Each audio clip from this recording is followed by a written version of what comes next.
Hola! Your dream vacation to Dubai starts from rupees 29,999 only with GT Holidays, South India's #1 travel brand. Taste Daily. Taste the Daily. Vijay கட்சிக்கு அவரே செலவு பண்ணுவாருன்னு நினைக்கிறீங்களா? பணம் எங்க இருந்து வரும்? விஜய்க்கு கட்டாயம் பெரிய ஒரு பொருட்செலவு ஆகும். கட்டாயம் ஆகும். கண்டிப்பா அவருடைய காசுல இருந்து அது போறது இல்ல. கண்டிப்பா பின்னாடி யாரோ இருப்பாங்க. கண்டிப்பா இருப்பாங்க. அந்த இருக்கக்கூடிய நபர்கள் எத்தகையவர்கள்ங்கறத பொறுத்து தான் தமிழ்நாட்டு அரசியல்ல அவரை அணுகணும் நம்ம விஜய். ஓகே. கண்டிப்பா யாருமே கை காசை போட்டு இங்க அரசியல்ல ரொம்ப நாளைக்கு நிக்க முடியாது. கொஞ்ச நாளைக்கு வேணா நிக்கலாம். விஜய் வந்து ஒரு வருஷத்துக்கு 1.5 வருஷத்துக்கு வேணா ஒரு செலவு பண்ணி பார்க்கலாம். பட்ஜெட் பெரிய பட்ஜெட் படம் எடுக்கிறதுக்கு சமம். ஓகே. விஜய் அவர்கள் இதை படம் ப்ரொடியூஸ் பண்ணிருக்காரா? ராஜா வெர்ஷன் பாலிடிக்ஸ் வேற, அண்ணாமலை வெர்ஷன் பாலிடிக்ஸ் வேற. அண்ணாமலை வெர்ஷன் பாலிடிக்ஸ் என்ன இந்துத்துவா இல்லையா? ராஜா பேசுனது இந்துத்துவா இல்லையா? எது இந்துத்துவா இல்ல சொல்லுங்க.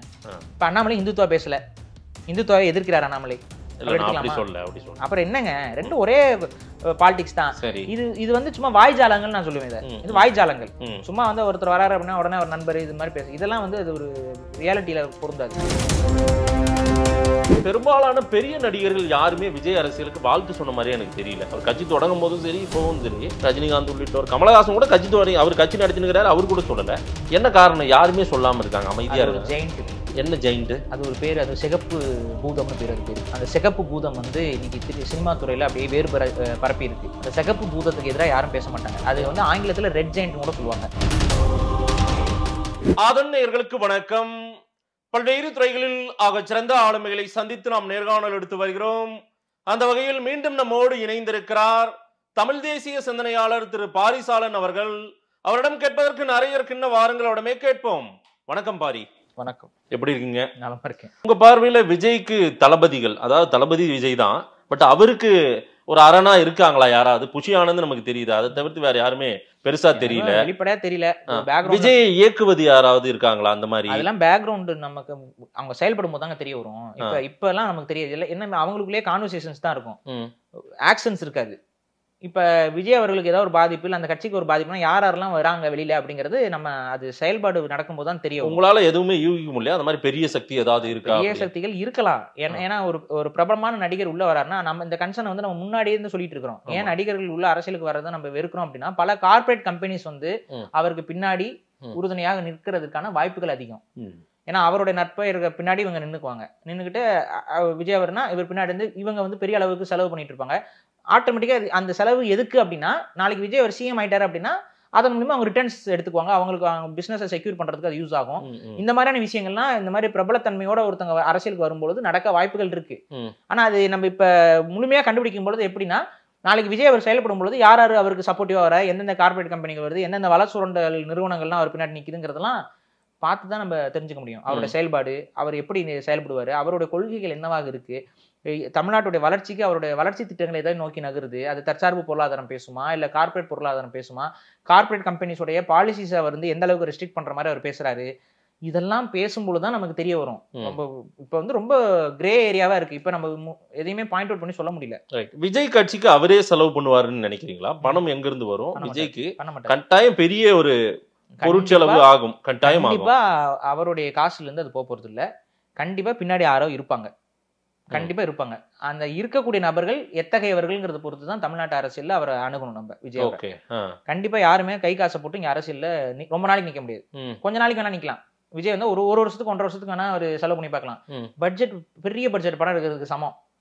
விஜய் அவர்கள் இதை படம் ப்ரொடியூஸ் பண்ணிருக்காரா? சோ இது வந்து ஒரு பெரிய பட்ஜெட் படம் மாதிரி. அப்புறம் ரொம்ப ரிஸ்கியான படம். அப்ப இதை வந்து அவங்க அவர் கை காசு போட்டுலாம் பண்ண மாட்டாங்க.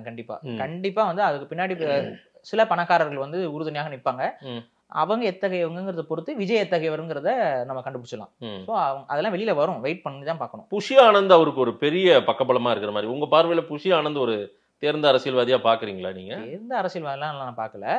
அவர் ஒரு பாண்டிச்சேரியில ஒரு எம்எல்ஏவா இருந்தாரு.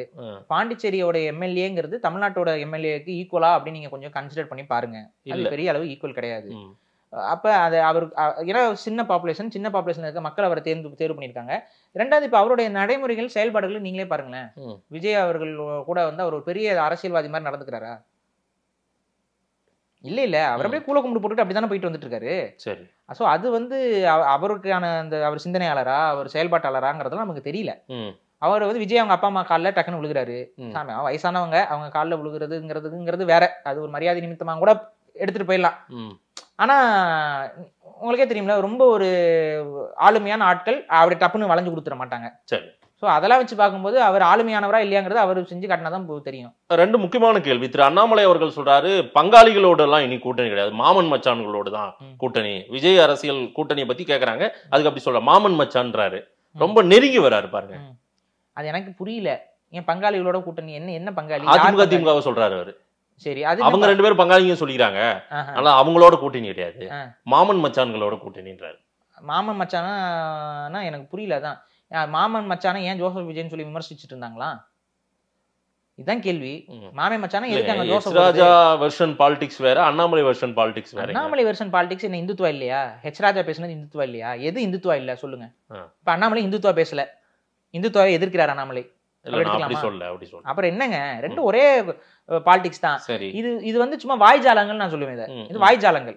சும்மா வந்து ஒருத்தர் வராரு அப்படின்னா உடனே ஒரு நண்பர் இது மாதிரி பேச, இதெல்லாம் வந்து அது ஒரு ரியாலிட்டியில பொருந்தாது. நீங்க விஜய் அவருடைய பாலிடிக்ஸை நீங்க எப்படி அணுகுறீங்க, அவரோட செயல்பாட்டுக்கு நீங்க என்ன மாதிரியான செயல்பாடுகளை நீங்க இருக்கீங்க, அதை வச்சுதான் நம்ம சொல்ல முடியும். 2வது நானும் திரும்ப சொல்றது, விஜய் அவர்கள் அரசியலுக்கு வரட்டும், செயல்படட்டும். அவர் தப்பா செயல்பட்டார்னா எதிர்த்து ஆகணும். இப்ப தமிழ்நாட்டு உரிமைக்கோ தமிழ்நாட்டு மக்களுடைய நலனுக்கோ எதிராக விஜய் செயல்படுறாரு அப்படின்னா முதல்ல வந்து எதிர்த்து தானே ஆகணும் அவரை. சரி. ஸோ அதை வச்சுதான் நீங்க முடிவு பண்ணணும். அவர் பேசுறது செயல்படுறதை வச்சுதான், இல்ல சும்மா வாயில சொல்லிட்டு அவர் வாட்டி அதை செயல்படுத்தவே இல்லை, அவர் அதை பத்தியே பேசல, இவர் இந்த மாதிரி ரொம்ப வந்து தன்னுடைய எக்ஸ்போசர்ஸை வந்து குறைச்சிக்கிட்டுலாம் இருந்தாருன்னா ஜெயிக்க முடியாது. இப்போ எம்ஜிஆர் அவர்கள் வந்து பாத்தீங்கன்னா தினமும் ஏதாவது ஒரு ஊருக்கு போவாரு, தினமும் ஒரு கூட்டணி. எங்க ஊருக்குலாம் எம்ஜிஆர் வந்தப்ப பாத்தீங்கன்னா மாட்டு வண்டி, அது எங்க ஊர்ல தான், தர்மத்துப்பட்டியில தான் அது நடந்துச்சு. எங்க வீட்டுக்கு 2 தெரு தள்ளி தான் அந்த நிகழ்வே நடந்தது. அங்க ஸ்டேஜ் இல்ல, டக்குன்னு என்ன பண்ணாங்க, மாட்டு வண்டி அப்படி திருப்பி போட்டா வந்து இப்படி பின்னாடி தூக்கிக்கும், அதுல ஏறி நின்று பேசிட்டு போயிட்டாரு. ஸோ இது எல்லாமே வந்து பாத்தீங்கன்னா அந்த ஒரு எளிமையான ஒரு விஷயம், எல்லா மக்களோட போய் அணுகி போகிறது. இப்ப விஜய் கிட்ட அந்த பொட்டன்சியல் இருக்கு, ஆனா அதை அவர் செயல்படுத்துவாரா நடைமுறையில அப்படிங்கிறது பார்க்கணும் நம்ம. சரி.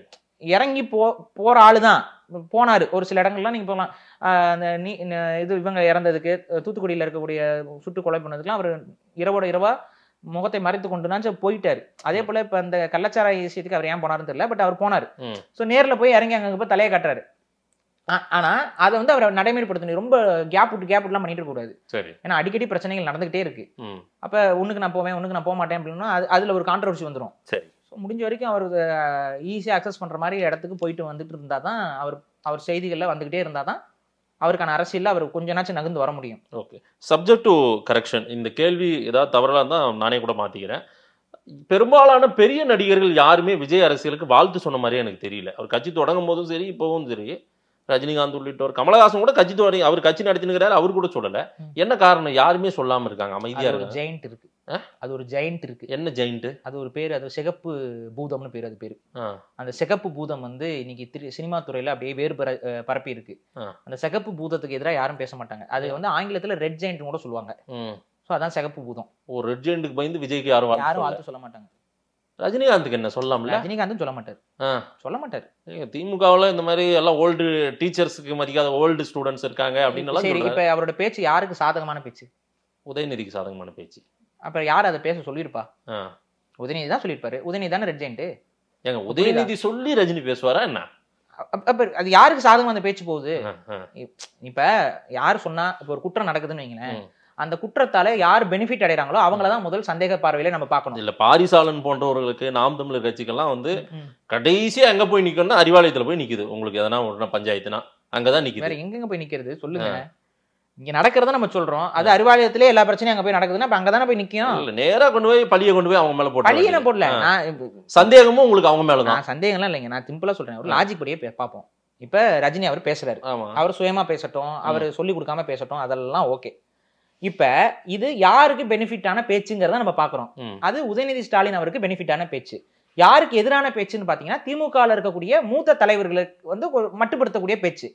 அதுல எகென்ஸ்டா யார் ரியாக்ட் பண்றாங்கன்னு பாத்தீங்கன்னா நெக்ஸ்ட் இன் லைனாக இருக்கக்கூடிய துரைமுருகன் போன்றவர்கள் ரியாக்ட் பண்றாங்க. இப்படி அவர் பேசியிருக்க கூடாது, ரஜினி பேசியிருக்க கூடாது. துரைமுருகன் அவரை யாரு கடிஞ்சு பேசுறாங்கன்னு பார்த்தா திரும்ப உதயநிதி வந்து நிக்கிறாரு. கடிஞ்செல்லாம் பேசல, கடிஞ்சு பேசல. என்ன பேசினாரு? அது நீங்க வந்து அரசியல் என்டாஸ் பண்றாரு. அதாவது ரஜினிகாந்த் பேசுனது என்டாஸ் பண்றாரு. இன்னும் நான் சொல்றேன், ஒரு ட்விட்டர் ஹேண்டில், அந்த ட்விட்டர் ஹேண்டில் வந்து பாத்தீங்கன்னா டிஎம்கேவோட ஒரு அபிஷியல் லிங்க்ல இருக்க ஒரு ட்விட்டர் ஹேண்டில். அது வந்து லூஸ் வெயிட் அப்படின்லாம் சொல்றாங்க. அதாவது ஒரு திமுகல இருக்கக்கூடிய ஒரு சாதாரண ஒரு செயல்பாட்டாளர், ஒரு ட்விட்டர் ஹேண்டில கண்ட்ரோல் பண்ற ஒரு செயல்பாட்டாளர் துரைமுருகன் போன்ற ஒரு மூத்த அரசியல்வாதியை, அதுவும் திமுகல மிக முக்கியமான ஒரு அரசியல்வாதியை அப்படிலாம் லூஸ் வெயிட்டு அப்படிலாம் சொல்லிட முடியாது.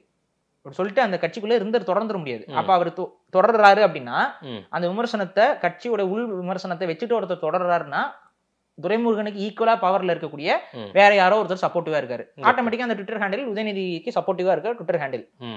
இதெல்லாம் நீங்க கம்பேர் பண்ணி பார்க்கும்பொழுது உதயநிதி அவர்களுக்கு ஒரு தேவையான பேச்சை தான் ரஜினி அவர்கள் பேசினார். இப்ப நம்ம இது வரைக்கும் வந்துட முடியும். இல்ல விஜயோட கனெக்ட் பண்ணா விஜய் அரசியலுக்கு வர்றது அப்ப உதயநிதிக்கு பிடிக்கலன்றீங்களா? எப்படி? அது நமக்கு அடுத்த கட்ட செயல்பாடுகளை தெரிஞ்சிடும். அப்படி ஏங்க, இது ஆலமரங்க. இது இப்பதான் வந்து தண்ணி ஊத்துறாங்க.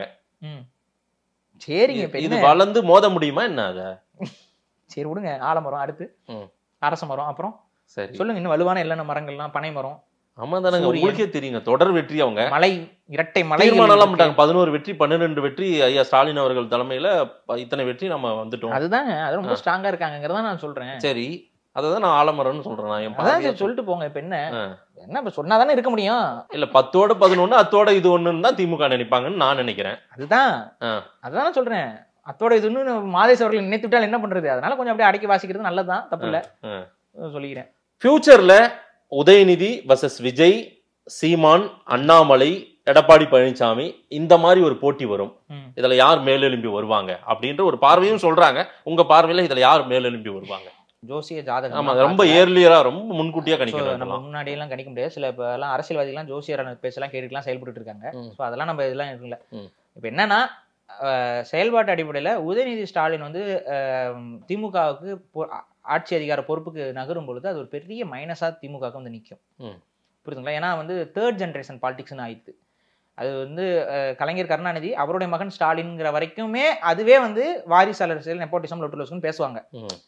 பேரன் வந்துட்டாரு அப்படின்னா அது கொஞ்சம் ரொம்ப ஸ்ட்ராங்காக இருக்கும். அதுக்கப்புறம் இன்பநிதி வேற ஏதோ இளைஞர் இதுல சேர்ந்துருப்பார் போல, அவர் ஏதோ கூட்டத்துக்குலாம் இப்ப தலையை காட்ட ஆரம்பிச்சிட்டாரு இன்பநிதி. அப்ப இது என்ன ஆகும்னா, என்னப்பா அது கொள்ளுப்பேரம் வரைக்கும் அரசியல் போய்கிட்டு இருக்குது அப்படிங்கும்போது அது கண்டிப்பா ரொம்ப பெரிய ஒரு ஸ்ட்ராங்கான பாயிண்ட் அது மாறிடும்.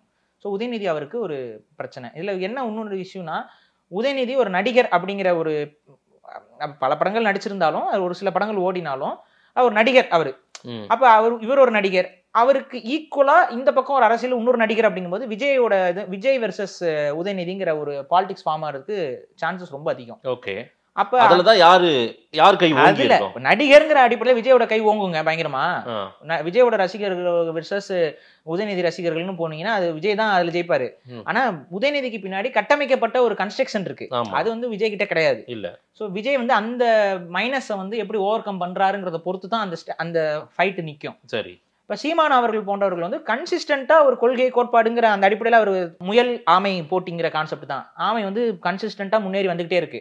முயல் வேகமாக வருதுங்கிறது முக்கியம் இல்லை, ஆனால் கன்சிஸ்டண்டாக வந்துட்டு இருக்காங்கல்ல. ஸோ அது அந்த க்ரோத் வந்து இவங்களுக்கு ஒரு ப்ளஸ் பாயிண்டாக இருக்கும். இந்த முறையும் தனித்து போட்டிங்கும் பொழுது மக்கள் வந்து சரி இவருக்கு ஒரு வாய்ப்பு கொடுக்கலாமே அப்படிங்கிற ஒரு தாட் ப்ராசஸ் இன்க்ரீஸ் ஆகும்.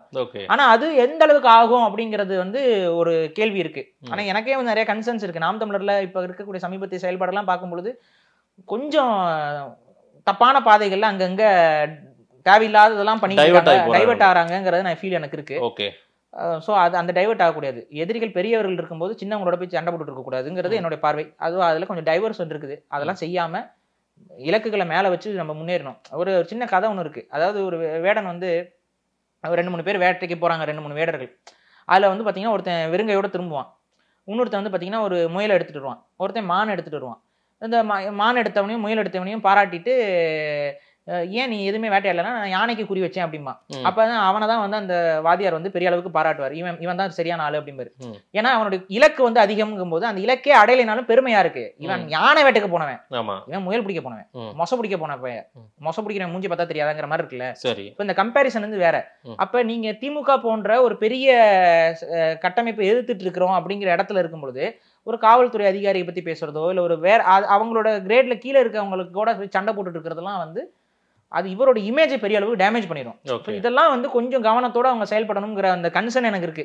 மற்றபடி அவங்க கொள்கை கோட்பாட்டோட ஸ்ட்ராங்கா பிடிச்சி போக போக கிராஜுவல் growth அவங்களுக்கு இருக்கும். அதை தக்க வச்சுக்கணுங்கிறதா நான் சொல்றது.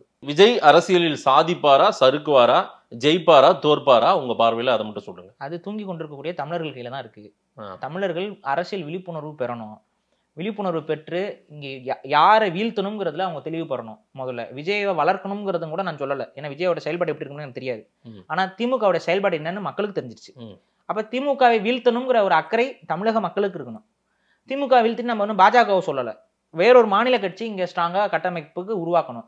அந்த மாநில கட்சியாக அதிமுக வளர்ந்து நிற்க போகிறதா இல்ல நாம் தமிழர் வளர்ந்து நிற்க போகிறதா இல்ல அந்த கோட்பாட்டுக்குள்ளேயே விஜய் அவர்களும் வருவார்களா? இதெல்லாம் தான் இப்ப கேள்வியே. அப்ப மக்களுக்கு யாரை வீழ்த்தணுங்கிறதே இன்னும் புரியல. இன்னும் நிறைய பேருக்கு புரியல. திரும்ப திரும்ப திமுகவுக்கு தானே மக்கள் வாய்ப்புகளை கொடுத்துட்டு இருக்காங்க. அந்த வாய்ப்புகளை அவங்க அது வேற மாதிரி ஒரு நிர்பந்தத்தின் அடிப்படையிலே தான் அது பெற்றுட்டு போறாங்க. எங்களுக்கு ஓட்டு போடலைன்னா பாஜக வந்துடும், எங்களுக்கு இது பண்ணலாம், அந்த மாதிரி நிர்பந்தம் அவர்களுக்கு இருந்தது. அடுத்த தேர்தலில் அந்த நிர்பந்தம் அவர்களுக்கு இருக்குமாங்கிற கேள்வி இருக்கு. புரியுதுங்களா? ஏன்னா இப்ப காங்கிரஸ் கன்சிஸ்டன்டா வந்துருச்சு. இப்ப திமுக இங்க ஜெயிச்சாலும் ஜெயிக்கலனாலும் காங்கிரஸ் ஓரளவுக்கு மேல வந்துருங்கிற நம்பிக்கை மக்களுக்கு வந்துடும். அப்ப இங்க திமுக அவங்க அடிக்க ஆரம்பிப்பாங்களாங்கிற ஒரு கேள்வி எல்லாம் கிரியேட் ஆகுது. பார்ப்போம், பொறுத்து வந்து பார்ப்போம். விஜய் அரசியல் குறித்து நிறைய கேள்விகள் நீங்க கொடுத்திருக்கிற பதில் உண்மையாவே பார்ப்பவர்களுக்கும் ஒரு இதுல இருந்து ஒரு தெளிவும் சில சந்தேகங்களும் கூட எழக்கூடும். அவங்களும் சொல்லுவாங்க. நேரில் வந்து நேரம் கொடுத்து பேசியமைக்கு நன்றி பாரி. நன்றி.